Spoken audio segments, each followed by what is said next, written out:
When our new overlord David Cameron became Prime Minister, he ditched his Lexus 4x4 hybrid and got himself something a little more gangster. This is the Jaguar XJ Supersport, Jaguar's quick driving, all singing, big pimping luxury saloon. From the back, it's a real looker. It's very understated, classy even. But the front is so aggressive, it makes Chuck Norris look like Mr. Bean. Look at the evil in his eyes. It all hangs together really well, and that's surprising because the XJ is enormous. You can tell from the L badge that this is the long wheelbase version. This car's 17 feet long, and that's longer than Sarah Jessica Parker's face. That's a good thing though, because there's enough room in this thing to have a board meeting or a small rave. Check it out.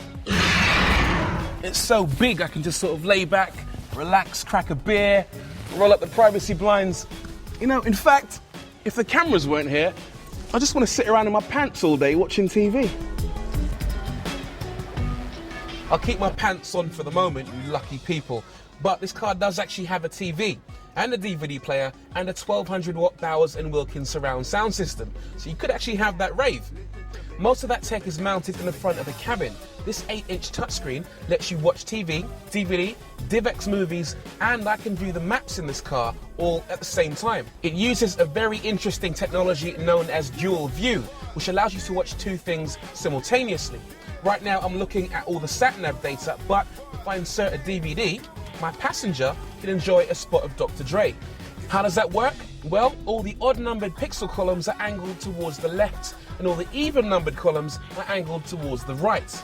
It might be the other way around, but the point is you can get a different picture depending on where you're sitting in the car.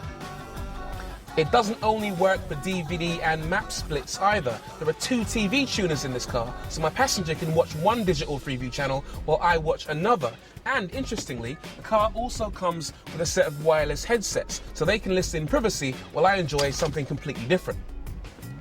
If TV isn't your thing, then don't worry, because this car comes with some incredible audio features.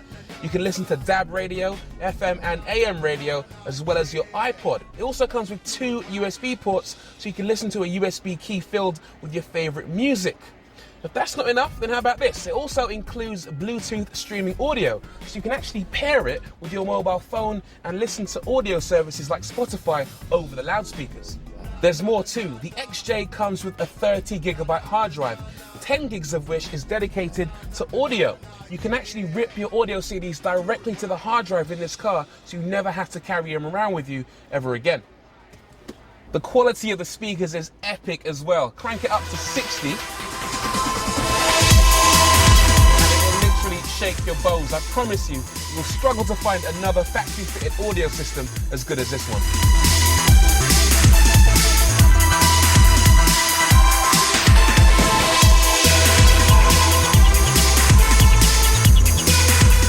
Another significant part of this car's tech arsenal are the virtual instruments located in the instrument binnacle. This car doesn't use ordinary spinning needle crap like most cars. Instead, it has a 12-inch computer screen which is used to display the rev counter, your speed, your engine temperature and remaining fuel, as well as some audio information. Now, because this is a computer screen, all the images are dynamic. When you're using the car's onboard computer, the rev counter is traded for a menu system. And when you receive a new sat-nav instruction, the fuel gauge transforms temporarily into a color map. It's very cool. Jaguar are putting other cars to shame with that feature alone. With all the gadgets in this car, you could be forgiven for thinking it's a nerd convention on wheels, but it's not. It's actually a proper driver's car. The standard XJ came with a 3-litre V6 diesel engine, which is pretty good, but this is a Supersport model, so it comes with Jaguar's mental 5-litre V8 supercharged engine. That chucks out 503 brake horsepower, which is enough to send it from 0 to 60 in 4.7 seconds, so it's quick enough to murder just about anything in a straight line. It's also pretty good in the corners as well. If you twist the rotating knob into the S position, which I think stands for sports bra, then hit the button labelled with a checkered flag to activate the dynamic mode, this does several things. First of all, it pulls you back into your seat with the seatbelt pre-tensioners.